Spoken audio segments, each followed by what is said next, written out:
జగిత్యాలలో కొండ చిలువ కలకలం సృష్టించింది. పట్టణంలోని దరూర్ క్యాంపు వద్ద వాగులో చేపలు పడుతున్న మత్స్యకారులకు వలలో భారీ కొండ చిలువ ప్రత్యక్షమైంది. 2 రోజులుగా వల నుంచి కొండ చిలువ బయటకు రావడానికి ప్రయత్నించి విఫలమైంది. దీంతో స్థానికులు ఫారెస్ట్ అధికారులకు సమాచారం అందించారు. రంగంలోకి దిగిన ఫారెస్ట్ అధికారులు కొండ చిలువను వల నుంచి బయటకు తీసి అటవీ ప్రాంతంలో విడిచిపెట్టారు.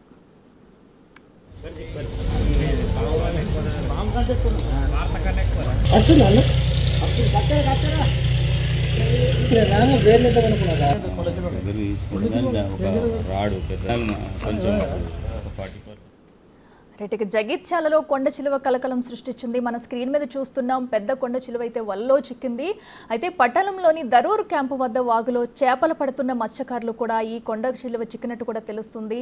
అయితే ఇది 2 రోజులుగా కూడా బయటకు రాయడానికి ప్రయత్నించి విఫలమవడంతో కూడా మత్స్యకారులు అయితే అటవీశాఖ అధికారులకు సమాచారం ఇవ్వడంతో వారు అక్కడికి చేరుకుని కొండ చిలువనైతే వలలోంచి తీసి అడవిలోకి విడిచిపెట్టారు. ప్రస్తుతం అయితే దానికి సంబంధించిన విజువల్స్ మనం చూస్తున్నాము. అయితే దీంతో కూడా ఒక్కసారిగా మత్స్యకారులకు కొండ చిలువ వలలో చిక్కడంతో కూడా అంత భయభ్రాంతులకు అయితే గురయ్యారు. అయితే ఇంత పెద్ద కొండ చిలువ ఎటు నుంచి వచ్చిందనే అనుమానాలు కూడా ఉన్నాయి. అయితే ప్రస్తుతం కొండ చిలువను అటవీశాఖ అధికారులు అయితే అడవులు విడిచిపెట్టారు.